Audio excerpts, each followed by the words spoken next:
ما بسیار عهد و ایمان شکستیم، گیپسش که ما بسیار شکستیم عهدا را. ما قضیت قهرگی کردیم، نمازا قضا کردیم، روزه خوردیم، دشنام دادیم، ناشایسته گشتیم، پیرو به نفس حیوانی و شیطانی جنایت های زیاد کردیم، قطعی تو جنگ اعلام کردیم، اما نام تو جباره، تو گیپس میکنی، محکم میکنی. این شکستگی های ما را گیپس کرده محکم کن. این شبا را برای ما مستحکم کن. این شبا را برای ما همون شکستگی ها را مستحکم کن. همون شکستگی ها را آهن مان، پیوند کن. زیرا این که ما نمیخواهیم قطعی تو قهری باشیم. ما نمیخواهیم جسد ما جنایت زده باشد. ما نمیخواهیم که به این بدنی بوگین لحد دراییم. ما نمیخواهیم به این بدنی سرتاپا معصیت زده گور رویم. حبیبت حضرت محمد مصطفی صلی الله علیه و سلم فرمودن و وعده دادن، این نفر آسمانی، این پیامبر آخر، این فخر آدم، این کسی که ما از نوری او به دنیا آمدیم، وعده داد وقتی بنده مومن از دنیا میگذره بوی خوشبوی عطر روح او 7 طبقه آسمان خوشبو میکنه. ما میخواهیم که مسلمان مریم، ما میخواهیم که مؤمن مریم، ما میخواهیم که کمبوتی و شکستگی های ما را تو جبیره کنی، گیپس کنی، مستحکم کرده مادتی. ما نمیخواهیم که به این ایمان شکسته، توفیق شکسته، عهد شکسته، به معنیگی های زیاد ما درگاه تو بازگردیم. این شبهای جبیره های شبهای هست که تو را مستحکم میکنی، جبیره میبندی. انا همون پیش شکستبندها میرفتیم، من چوبه میموندم، تخم و زلال قدیم مستحکم کرده میبستم که دستگیرم. همین عرب جبیره میگفته.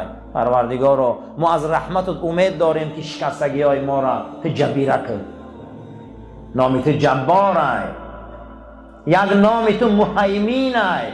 معنی مهیمین چیه؟ دنیا پیش میره، دنیا بلند میشه، دنیا 1 میلیون سال دیگه عمر داره، دنیا 10 میلیارد سال دیگه عمر داره.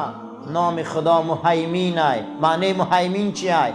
هر روز یک نویگری میبره، هر روز یک علم میبره، هر روز یک اختراعات میبره، هر روز یک عالم و دانشمند میبره، هر روز یک اکادمیک افلاطون میبره. قرآن قطعی خدا مهیمینه. جواب اینه تا سوره اسرافیل دادگیه. معنی مهیمین چی بده؟ جواب همه این قرآن داده. جواب همه این قرآن داده. نام قرآن مهیمینه. معنی مهیمین همین بده که قرآن جوابگوه،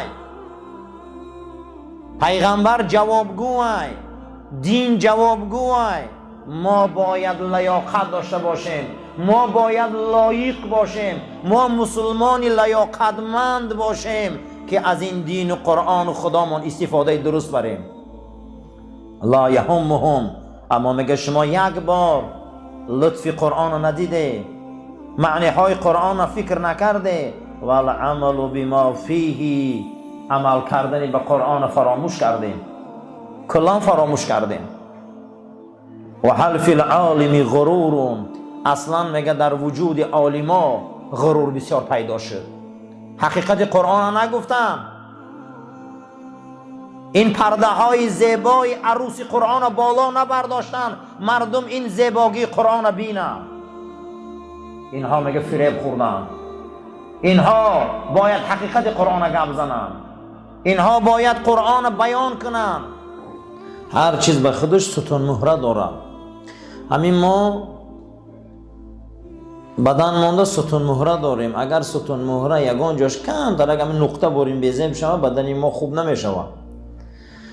ستون مهره را بزرگا میگن که در بدن آدم رنگی ویشیلکه، چکل در ویشیلکه لباس کشال میکنی، همین دست ما و گوش ما و چشم ما و پای ما هم چی ما در همین ستون مهره کشال هست. یک جای همون اگر ویران شود بدن ویران میشه دیگه، ما خودمون رو جمع کرده نمیتونیم. همین قرآن به خودش ستون مهره داره. ستون مهره قرآن این سوره اقرا، اولین سوره که به پیغمبر خدا نازل شده کدام سوره؟ اقرا. ستون مهره قرآن این بخونه. این بیندن قرآن ستون مهره چی بدن؟ بخون. وقتی که آدم اگر ادرس غلط گیری غلط میره، مسلمانان ادرس در قرآن غلط میگیرن، برای غلط میرون.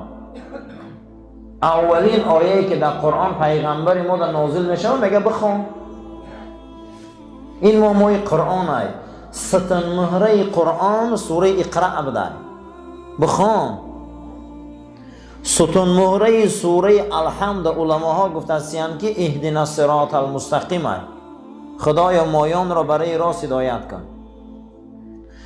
ستون مهره هر یک سوره به خودش ستون مهره داشته که در همون آویزان های. ستون مهره سوره الحمد اهدنا الصراط المستقیم، ستون مهره قرآن سوره اقرأ، ستون مهره سوره کهف الله جل و علا شأنه آیه مبارکه را آورده است که انا جعلنا، ما هر آینه گردانیدیم آن چیزی که علی الارض در این زمین هست زینت لها.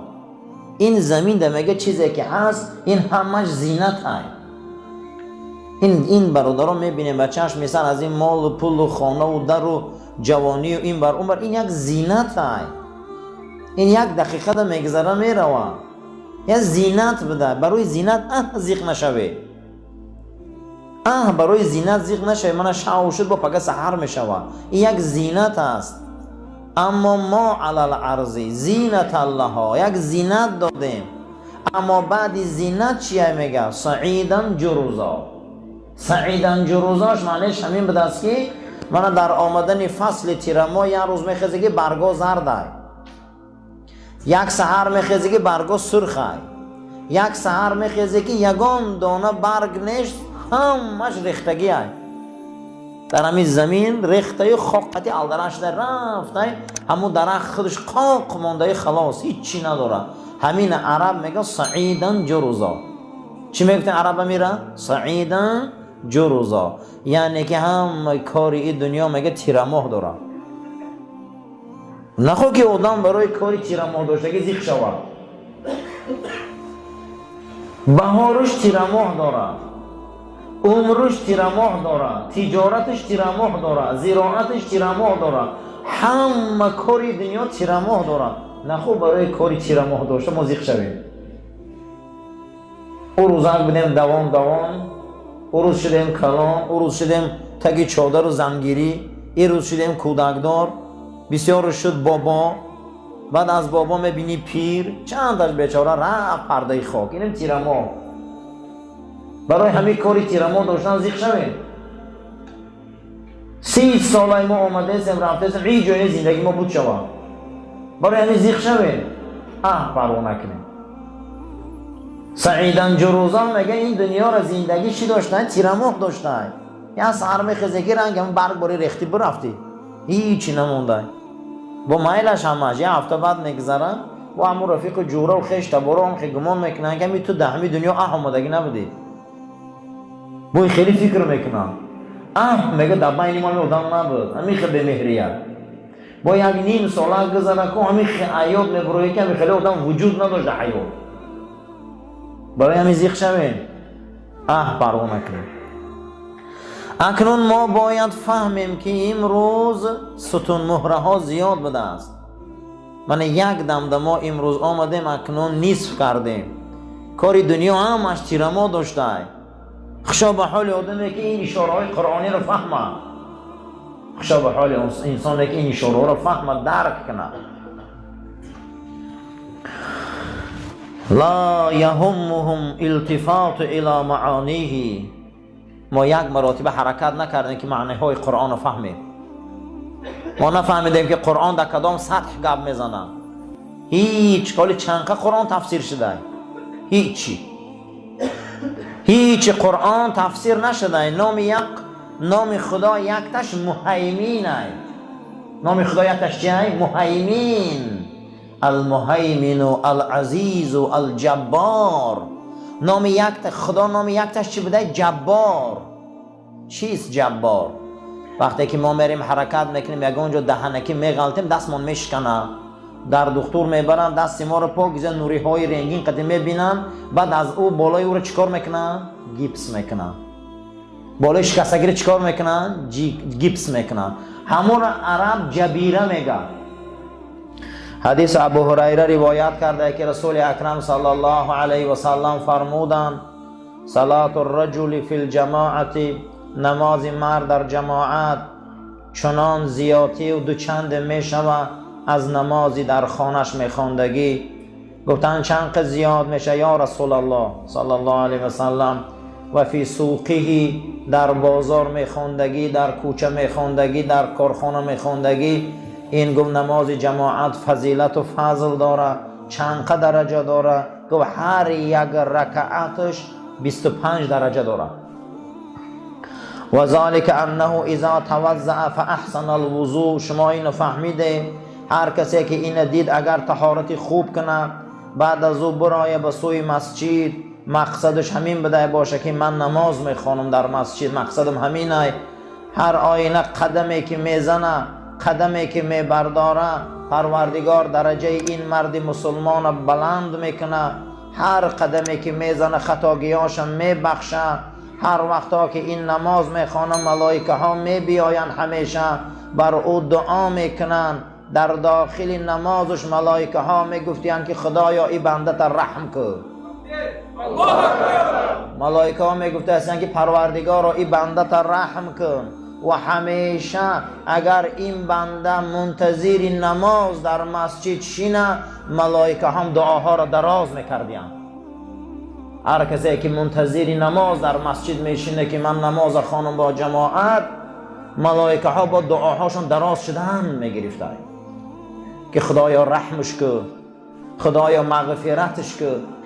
ملائکه ها معصومن، ملائکه ها گناه نمیکنن، نفس اونها قبولن. خشا به حال آدمی که برای جماعت غم میخوره. در یک روایت دیگر آمده بوده است که میگن اللهم اغفر له، خدایا ای بنده تا مغفرت کن. بار پروردگار ای را به توبه رسان.